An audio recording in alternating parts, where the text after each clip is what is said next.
Dalam berdagang ada istilah price taker dan price maker. Price taker bukan kita yang menentukan, namun para pemain besar seperti big boy di dunia currency atau para trader besar di dunia komoditi atau tambang mineral lainnya pada indeks bursa komoditas lainnya. Di sisi lain, price maker adalah kita yang menentukan sendiri harga produk kita yang kita buat. Dalam price taker, Indonesia yang memproduksi minyak saja tidak bisa menentukan harga minyak karena yang menentukan pasar atau para pemain yang lebih besar dari Indonesia. Bahkan Saudi yang menghasilkan 40% minyak dunia hanya bisa pasrah oleh pasar. Siapa itu pasar? Nanti kita akan bicara di sesi tersendiri. Yang jelas di setiap komoditas, sawit, cengkeh, teh, kopi, semua itu ada pemainnya. Pemainnya lah yang menentukan harga yang diklaim dengan nama pasar.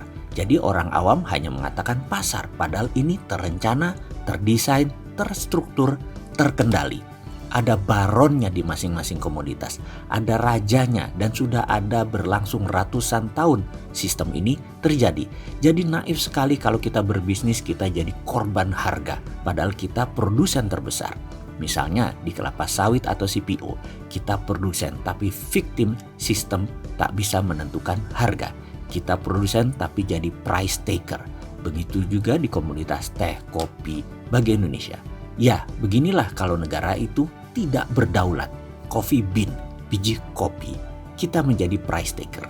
Sekarang kita ilustrasikan. Misalnya 1 kilo saat ini adalah Rp100.000 per kilo. Setelah di roast jadi Rp150.000 per kilo. Dan itu harga umum. Kita hanya bisa untung 10-20% jika kita petani. Ketika digiling dan dipilah dengan mutu bagus, mutu sedang, mutu rendah, maka mulai harga berbeda. Dan ini yang menentukan sudah pabrik produsennya.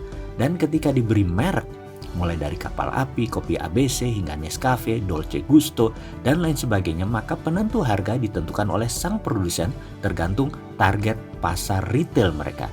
Di sini margin keuntungan bisa 20-30%.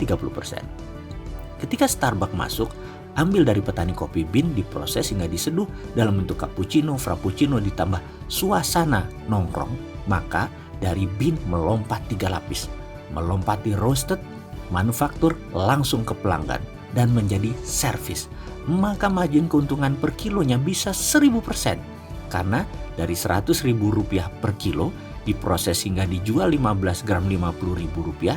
Catatan harga cappuccino di Starbucks hanya membutuhkan 35 gram kopi kurang lebihnya, atau 1 kilo bisa buat 30 cup cappuccino. Ini adalah price maker strategi, di mana strategi bisnis tadi menentukan harga premium dari sebuah kopi atau maksimum potensial dari sebuah komoditas kopi. Dari strategi price yang dilakukan Starbucks adalah contoh sempurna. Starbucks contoh sempurna dari strategi bisnis midstream dan hilir high end. Starbucks ini sahamnya salah satu darlingnya Wall Street karena sudah naik 5.000% sejak IPO. Kita bicara lebih dalam lagi ke pelajaran harga. Bisnis kita sekarang apa? Jasa kah? Tangible produk kah? Midstream? Main di tengah kah? Downstream? Main di hulu kah? Atau main di hilir di pasar paling bawah? Menarget kelas mana? Kelas atas, kelas tengah, atau kelas bawah? Kelas A, kelas B, atau kelas C? Barang yang habis dipakai atau consumable good kah?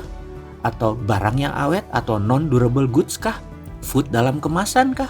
Makanan siap saji kah? Yang jelas kita tidak bermain di pasar price taker. Kita bermain di pasar price maker. Karena kita akan menentukan strategi price-nya. Bayangkan, dari sekedar diskusi tentang pricing ternyata masih panjang ya. Karena itu saya bertanya mau kemana arah pelajaran video ini sebaiknya. Karena pelajaran tentang pricing ini adalah strategi paling penting dalam dunia retail. Kita terusin, butuh yang mana?